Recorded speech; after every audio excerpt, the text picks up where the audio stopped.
আজকে এই ভিডিওটা দেখার পরবর্তীতে আপনি দুইটা জিনিস 100% জানতেই পারবেন। সেটা হলো আপনি কিভাবে বাংলাদেশ থেকে হাই স্কিল মাইগ্রেশন করবেন এবং পরবর্তীতে আপনি কিভাবে নিজের জন্য একটা ওয়ার্ক পারমিট ম্যানেজ করবেন এবং বোনাস হিসেবে আপনি জানতে পারবেন কিভাবে আপনি এই ওয়ার্ক পারমিট ম্যানেজ করার পরবর্তীতে নিজে থেকে অ্যাপ্লাই করে বাংলাদেশ থেকে ডিরেক্টলি ইউরোপের যে কোনো কান্ট্রিতে চলে আসতে পারেন। তো চলেন বেশি দেরি না করে ভিডিওর মূল পার্টে যাওয়া যাক।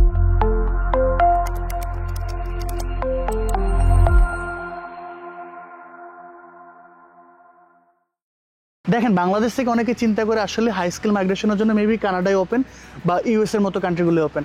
আসলে হাই স্কিল মাইগ্রেশনের জন্য কিন্তু আপনি ইউরোপের অনেকগুলো কান্ট্রিতে আসতে পারেন যেখানে আপনাকে খুব ইজিলি হাই স্কিল মাইগ্রেশনের সুযোগ দিবে এবং সেটার অন্যতম একটা রাস্তা হতে পারে আপনার জন্য ইউ ব্লু কার্ড। এখন ইউ ব্লু কার্ডটা কি, এটা আপনাদের একটু ডিটেলস বলা দরকার। তার পরবর্তীতে আপনি কিভাবে এটা ম্যানেজ করবেন, কিভাবে আপনি অ্যাপ্লাই করবেন, এর পরবর্তীতে আপনি কিভাবে ইউ ব্লু কার্ড অ্যাপ্লাই করে বাংলাদেশ থেকে ডিরেক্টলি ইউরোপের যে কোনো কান্ট্রিতে চলে আসবেন সেটা আমরা জানার চেষ্টা করবো। তো ইউ ব্লু কার্ডের যে জার্নিটা, এটা আসলে শুরু করে জার্মানি, কারণ জার্মানি তারা এই হাই স্কিল মাইগ্রেশনের যে সিস্টেমটা সেটা সবার জন্য ইন্ট্রোডিউস করে এবং যতটুকু আমার জানা জার্মানিতে স্টাডি শেষ হওয়ার পরবর্তীতে তারা ইউ ব্লু কার্ডের জন্য একটা অপশন দেয়। যারা স্টাডি কমপ্লিট করছে তাদেরকে তাদের ফিল্ড রিলেটেড যে সাবজেক্টে তারা পড়াশোনা করছে সেই ফিল্ড রিলেটেড তাদেরকে একটা জব খুঁজে বের করতে বলে এবং সেই জবের যে রেমুনারেশনটা সেটা অনেক বেশি হাই হতো এবং তারা সেটা দিয়ে অ্যাপ্লাই করতে পারে ইউ ব্লু কার্ডের জন্য। এবং ইউ ব্লু কার্ডের একটা ফেসিলিটিস হলো, ইউ ব্লু কার্ড যদি আপনার কাছে থাকে তাহলে আপনি ইউরোপের 25টা কান্ট্রিতে জব করতে পারবেন, সেখানে আপনার কোনো রেস্ট্রিকশন থাকবে না। সো ইউ ব্লু কার্ডটা যেহেতু সেনগেনের মধ্যে 27টা কান্ট্রি থাকে, তার মধ্যে ডেনমার্ক এবং আয়ারল্যান্ড আমার যতটুকু জানা, তারপর আপনার একটু গুগলে সার্চ করে নেবেন যে ডেনমার্ক এবং আয়ারল্যান্ড তারা কিন্তু আপনাকে ইউ ব্লু কার্ডের ফেসিলিটিসটা দেয় না, বাট বাকি সবগুলা কান্ট্রি আপনাকে ইউ ব্লু কার্ডের ফেসিলিটিসটা দেয়। সো ইউ ব্লু কার্ডটা কি, আরেকবার একটু আপনাকে একটু সামারি করে দেই। ইউ ব্লু কার্ডটা হলো যে আপনার একটা রেসিডেন্ট পারমিট এবং সেটা একটা ওয়ার্ক পারমিট। সো সেটা আপনাকে কী কী ফেসিলিটিস দিতেছে, ইউ ব্লু কার্ডের মাধ্যমে আপনি ফার্স্ট অফ অল একটা ভালো রেসিডেন্সি পাইতেছেন যেটা 5 ইয়ার্সের জন্য এবং ইউরোপের যে কোনো কান্ট্রির জন্য পাইতেছেন এক্সেপ্ট আয়ারল্যান্ড এবং ডেনমার্ক, এই দুইটা কান্ট্রি ছাড়া বাকি 25টা সেনগেনের কান্ট্রি আপনাকে সে পারমিশনটা দিতেছে। সেকেন্ডলি, আপনি আপনার ফ্যামিলিকে সহ মুভ করতে পারবেন যে কোনো টাইমে, বা আপনি আপনার ফ্যামিলিকে যে কোনো টাইমে আপনি রিইউনিয়ন করতে পারবেন, এটার জন্য আপনার কোনো প্রবলেম হবে না এবং আপনি একটা হাইস্ট পেইড যে স্যালারি জব সেটা আপনি ইজিলি সেখান থেকে গ্র্যাব করতে পারতেছেন। সো বাংলাদেশে আপনার যে স্কিলটা ছিল সেম স্কিলটা নিয়ে আপনি কিন্তু ইউরোপে চলে আসতে পারেন। এবার আসি ইউ ব্লু কার্ডটা আপনি কীভাবে পাবেন। সো ইউ ব্লু কার্ড বিভিন্ন কান্ট্রির জন্য বিভিন্ন ধরনের হয়ে থাকে। আমি যেহেতু পর্তুগাল আছি, আমি পর্তুগালের কনটেক্সটে আপনাকে ইউ ব্লু কার্ড কীভাবে পাবেন সেটা ডিটেলসটা বলতেছি।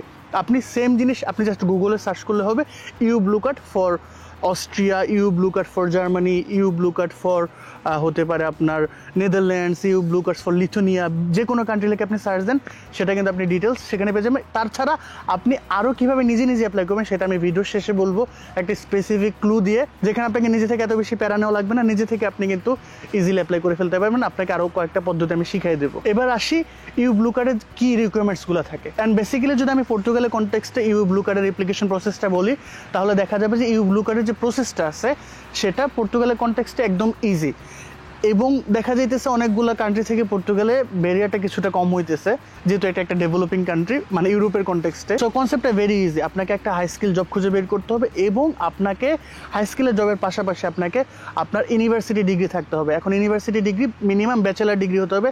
বাংলাদেশের অনেকগুলো ইউনিভার্সিটি এখানে অ্যাকসেপ্টেড। সো পর্তুগালে একটা ওয়েবসাইট আছে যেটাকে ইনারিক বলে।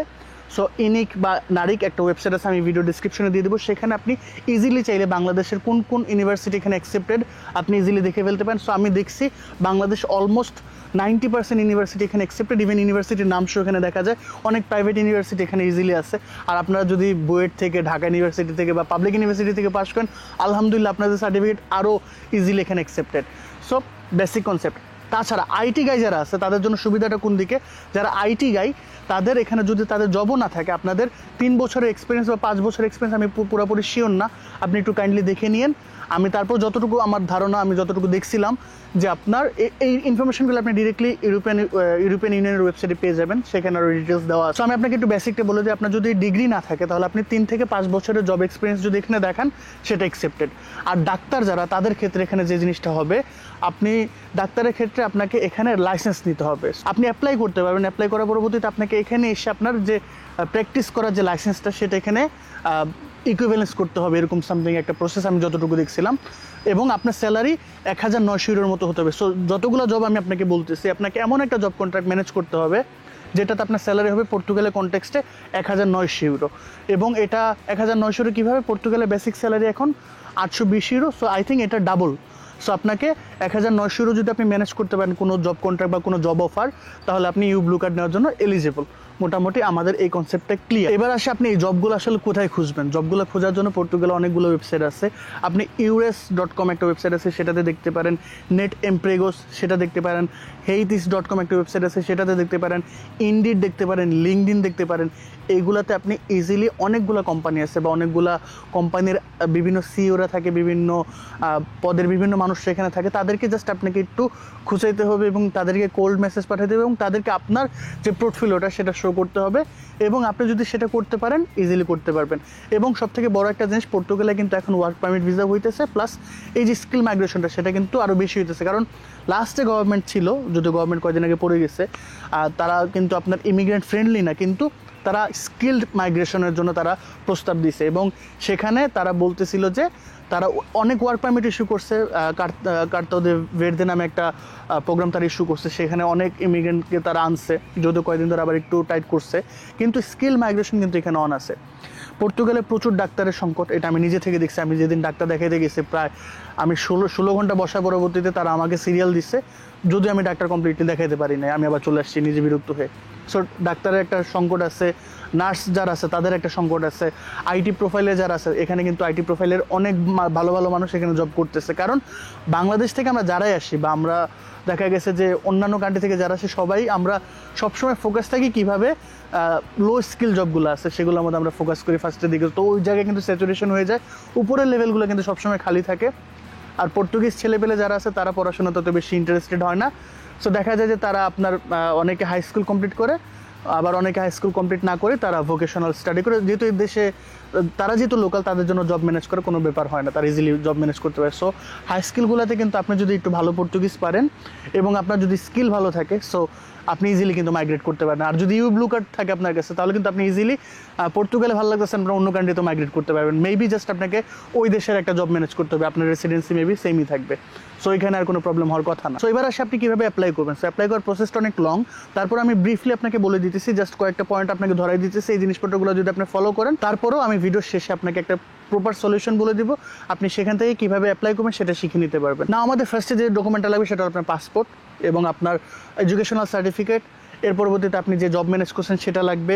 পরবর্তীতে আপনার অ্যাকোমোডেশন লাগবে, আপনার হেলথ একটা ইন্স্যুরেন্স লাগবে এবং আপনাকে আপনার পুলিশ ক্লিয়ারেন্স নিতে হবে এবং আপনার এডুকেশন সার্টিফিকেট যেটা আছে সেটাকে ইকুইভ্যালেন্সের জন্য এখানে অ্যাপ্লাই করতে হবে। সো মোটামুটি কনসেপ্ট এটা। তাছাড়া আরও অনেক বেসিক জিনিসপত্র থাকে। পরবর্তীতে হয়তো আপনি যেখানে জব পাইছেন সেখান থেকে একটা ডিক্লারেশন নিতে হবে। বেসিক কনসেপ্ট এগুলোই। তার পরবর্তীতে অনেক ধরনের লিগ্যালাইজেশনের ব্যাপারগুলো থাকে, সেটা আসলে স্টেপ বাই স্টেপ অনেকভাবে আগায়, তো এটা আসলে এখানে বলে আমি পারবো না। দেন আপনার সবগুলো ডকুমেন্ট কালেক্ট করার পরবর্তীতে আপনাকে একটা ভিসার অ্যাপয়েন্টমেন্ট নিতে হবে ভিএফএস এর, সেটা ইন্ডিয়া থেকে নিতে হবে, যেহেতু আমাদের কাছে আর কোনো অপশন নাই। আসলে আপনার ইউ ব্লু কার্ডের যে অ্যাপয়েন্টমেন্টটা সেটা বাংলাদেশ থেকে ডিরেক্টলি পসিবল না। সো আপনাকে যেটা করতে হবে, আপনাকে ইন্ডিয়া থেকেই অ্যাপয়েন্টমেন্ট ম্যানেজ করতে হবে। সো আপনাকে ইন্ডিয়াতে ভিএফএস গ্লোবালে গিয়ে ইন্ডিয়াতে যে ভিএফএস গ্লোবাল আছে সেখানে, সো আপনি ইজিলি ওয়েবসাইটে চলে যাবেন, সেখানে গিয়ে আপনাকে অ্যাপয়েন্টমেন্টের জন্য অ্যাপ্লাই করতে হবে, ডি ক্যাটাগরি ভিসার জন্য, লং টাইম স্টে করার জন্য। দেন পরবর্তীতে আপনার যখন অ্যাপয়েন্টমেন্টটা ডান হয়ে যাবে, সেটা নিয়ে আপনি ডাবল এন্ট্রি ভিসার জন্য অ্যাপ্লাই করবেন ইন্ডিয়াতে। দেন ডাবল এন্ট্রি ভিসাটা যদি আপনার হয়ে যায়, পরবর্তীতে আপনি সেখানে আপনার ডকুমেন্টগুলো সাবমিট করবেন। সাবমিট হয়ে গেলে তারা আপনাকে মেল করে জানাবে। পরবর্তীতে আপনি আবার যাবেন বাংলাদেশ থেকে, আপনি তো একবার গিয়ে সাবমিট করে চলে আসলেন, ব্যাক করলেন বাংলাদেশে। পরবর্তীতে পরের বার যখন যাবেন, গিয়ে আপনার অ্যাকসেপ্ট হয়ে গেলে জাস্ট পাসপোর্টটা দিবেন, তারা ভিসা স্ট্যাম্পিং করে দিবে। Then you are good to go. Visa stamping করার পরবর্তীতে যখন আপনি পর্তুগাল আসবেন, আসার পরবর্তীতে আপনাকে তারা একটা অ্যাপয়েন্টমেন্ট দিয়ে দেয় আপনার ব্লু কার্ডের ফিঙ্গারপ্রিন্টের জন্য। সো আপনি ব্লু কার্ডে যখন বায়োমেট্রিক দিয়ে দেবেন, আপনার ব্লু কার্ড আপনাকে বাসায় পাঠিয়ে দিবে। সো এই ছিল মোটামুটি আমাদের ব্রিফ কনসেপ্ট, বাট এখানে অনেক কিছু রয়ে গেছে, কারণ এখানে ভিসা প্রসেসিংয়ের জন্য অনেক ধরনের ডকুমেন্ট রিকোয়ার্ড হয়। সো এগুলো বেসিক আমি আপনাকে বলে দিলাম। আপনার যদি আরও ডিটেল জানার ইচ্ছা থাকে, তাহলে আমাদের একটা প্রোগ্রাম আছে, ইগনাইটেড প্রোগ্রাম, সেটাতে চাইলে আপনি জয়েন করতে পারেন এবং সেটা জয়েন করার ডিসক্রিপশনে আমি লিঙ্ক দিয়ে দিচ্ছি, আমাদের ফার্স্ট কমেন্টে দেওয়া থাকবে, আপনি চাইলে সেখান থেকে জয়েন করতে পারেন।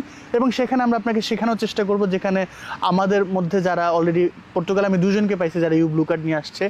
সো তাদের কাছ থেকে জানার পরবর্তীতে আমি এই ভিডিওটা আসলে বানাইতেছি।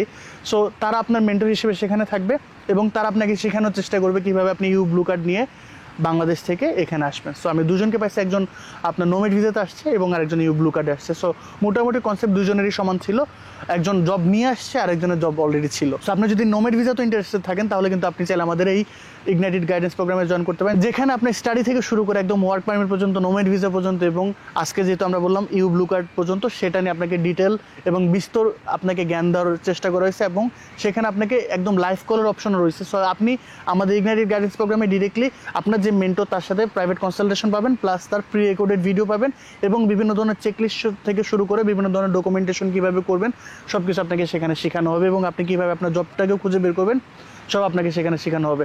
সো আপনাকে যেহেতু ফার্স্টের দিকে বলছিলাম এই ভিডিও শেষে আপনি মোটামুটি কীভাবে হাই স্কিল মাইগ্রেশন করবেন ইউরোপের মধ্যে সেটার ধারণা পেয়ে যাবেন। সেকেন্ড যেটা বললাম ওয়ার্ক পারমিট রিলেটেড, আমাদের ওয়ার্ক পারমিট রিলেটেড অনেক বড় একটা ভিডিও প্লেলিস্ট আছে, সেটা আপনি আমাদের ইগনাইটেড গাইডেন্স প্রোগ্রামে পেয়ে যাবেন এবং সেখানে আপনার জন্য অনেক মেন্টররা ওয়েট করতেছে যারা আপনাকে শেখাতে পারবে ওয়ার্ক পারমিটের ডিটেলসগুলো। সো এই ছিল মোটামুটি আমাদের আজকে ভিডিও। যদি ভালো লাগে জানাবেন কেমন লাগলো, কমেন্ট করতে ভুলবেন না এবং অবশ্যই আপনার যদি কোয়েরিজ থাকে, কোনো পরামর্শ থাকে আমার জন্য রেখে দেবেন কমেন্ট সেকশনে। দেখা হবে নেক্সট ভিডিওতে। Bye bye.